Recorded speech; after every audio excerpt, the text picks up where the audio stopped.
Hi, Taurus Sun and Rising. Welcome to your May 2023 Astro Update. It's Raina here. Well, this is your birthday month. Some of you are born in the last, 10 days of April. So happy birthday to everyone, because I'm recording that even before we get into Taurus season. But this is really in the thick of things with Taurus season. The sun is in your sign. You should be feeling rejuvenated, maybe more energy after having the sun in the 12th house. And on the first of the month, Pluto goes retrograde. Now, Pluto, as you probably know, is a generational planet. So it's a very slow transit. And this particular transit through Aquarius is going to end up lasting 20 years. So it only has gotten on May 1st to 0 degrees and 22 minutes of Aquarius. But the reason that this is important is that I have done at least one reading, maybe more than that, where someone, I'm talking about a personal reading, and someone had a house cusp of 0 degrees of Aquarius, and I'm looking at the minutes to find out if technically it has actually entered that new house. And so if we were just like talking about in an ideal world, I'm kind of joking, but this is supposed to be the midheaven or the 10th house cusp for Taurus. But here is a good time for me to tell you that this is a general reading, because I have Taurus rising, and my Taurus is a late degree of Taurus, and my midheaven is, I think it's about 3 or 4 degrees of Aquarius. So I'm not going to be seeing Pluto in that 10th house for probably a couple of years, I'm thinking, because it's going to retrograde back into Capricorn twice. And so for some of you, that's going to be the same. The only way to truly know is to be able to see your chart.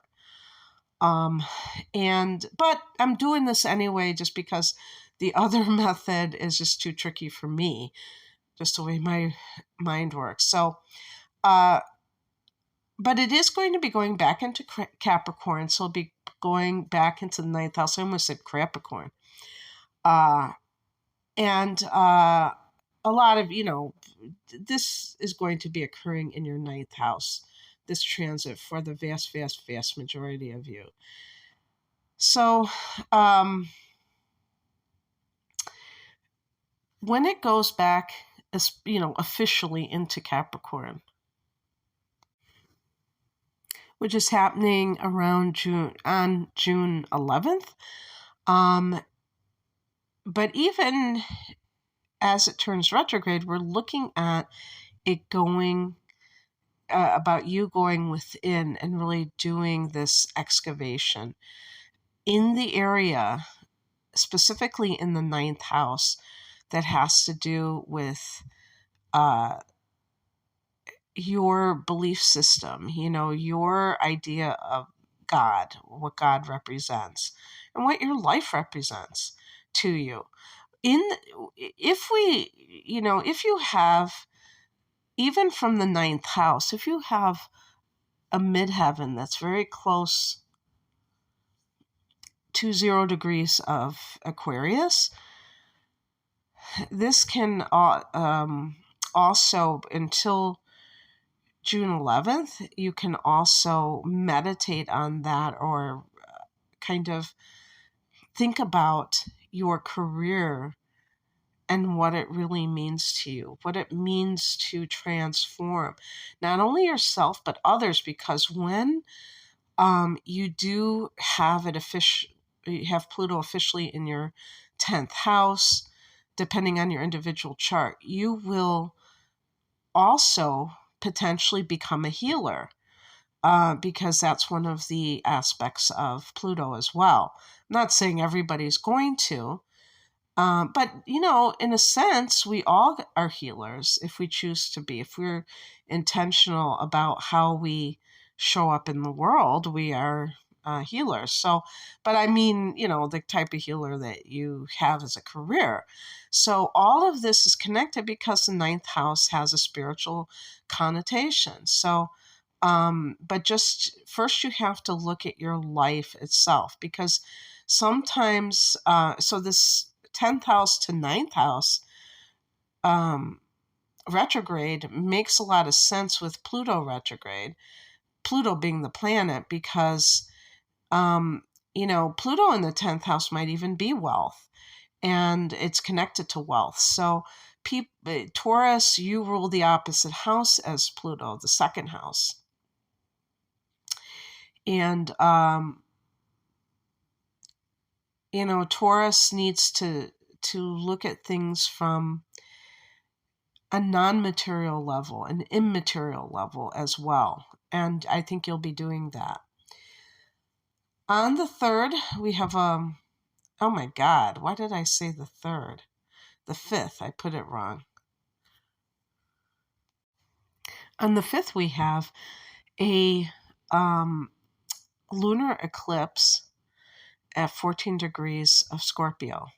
Well, we're just talking about Pluto going retrograde. Pluto is one of the rulers of Scorpio along with Mars. So that's pretty wild, because, this is just such a powerful, this should be such a powerful thing for all of us. And I mean, I can say that in terms of like what this could be about in general, because Scorpio is a sign of secrets, and a lunar eclipse is a powerful full moon. So this could be, the big reveal on steroids. But in any case, this is falling in your 7th house of committed partnership. So Taurus people need to really, pay attention to this if you are coupled, because this could have a direct impact on your relationship. Another thing to note is that you have Uranus transiting your sign. This has been going on for several years. So even on a subconscious level, some Taurus people may be manifesting this lunar eclipse because of their own desires, because maybe you wanted to experience freedom, and this is like the ultimate freedom. Now, in some cases, this might be a relationship that's on again, off again, and it's like, who's going to pull the plug completely? Well, the universe may do, the heavy lifting if neither party has been able to. So this could be very good for just like finality and ending a relationship, or revealing something in a relationship. If somebody's been lying to you, gaslighting you, maybe this will be the time when you really find that out. And that's a good thing, even though it might suck just short term. Long term, it should be good. On the 7th, Venus goes into Cancer.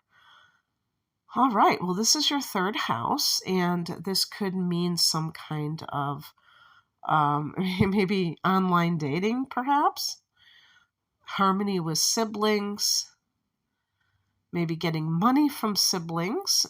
This obviously would have to do with other matters that are of a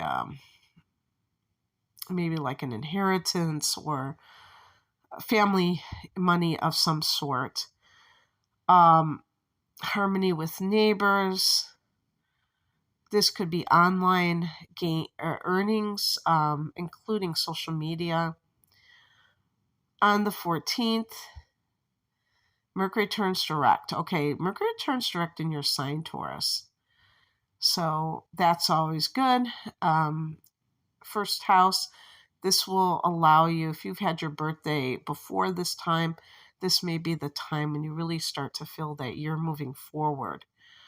2 days later, Jupiter goes into Taurus. Isn't that awesome? So until May of 2024, you're going to have Jupiter in your own sign. I think I've already done a video on how that will impact you separately, so you can search my channel, or maybe I'll actually remember to link it below. So look below to see if I linked it. I think I did yours first. I forget what I do after I do it. But yeah, this is just good for, this is first house, so you should be feeling very positive in next year, very confident, and just fortunate in general in your life. On the 19th, there's a new moon in Taurus, late degree, 28 degrees. So this is really a great time because, we start the Taurus, like right after Taurus, the sun goes into Taurus, we have that Mercury retrograde. So it seems like things are a little bit put on hold until the very end of the transit of the sun in Taurus. But it's like saving the best for last, because then we're getting Jupiter there, and then we're getting the new moon there.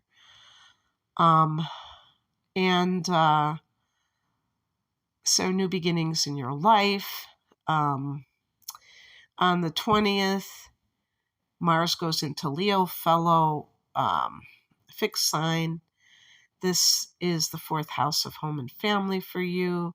So there could be some developments there, some activity with Mars. It could be very much, something that you're doing very actively involved. You could be actively involved with your mom, like more activity with her.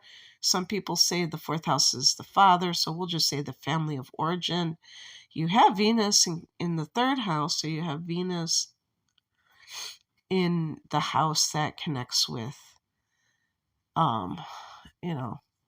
siblings. So this is more family stuff. And for some, there could be some rocky times where there's conflict. This could be renovating your home. On the 21st, the sun goes into Gemini, and Taurus people, this is great for you as well, because the sun goes into the house that you rule, the 2nd house. So it's almost like a second birthday in a sense. And all these Gemini placements, they're in this house that you ruled that has to do with money, has to do with possessions and self-worth. So it's great. It's awesome. Okay, that's what I have for you, Taurus. I hope that this resonated. If you would like a private reading, this is a great time to get a deep dive reading, because if you've never had your chart analyzed, I have a full-length, like hour-long natal chart analysis, and then transits for the next 12 months. So that's really great when you're having your solar return, because, or even before it, because you're going to see how, what are the themes that are coming up. And there are still eclipses in Scorpio and Taurus in 2023. So it really is you're still in play this year. So anyway, that's called my deep dive reading. It's a special price as a package deal of 2 readings for special price. And I also have a reading with the tarot, that's a package deal with astrology. And then I have standalone readings.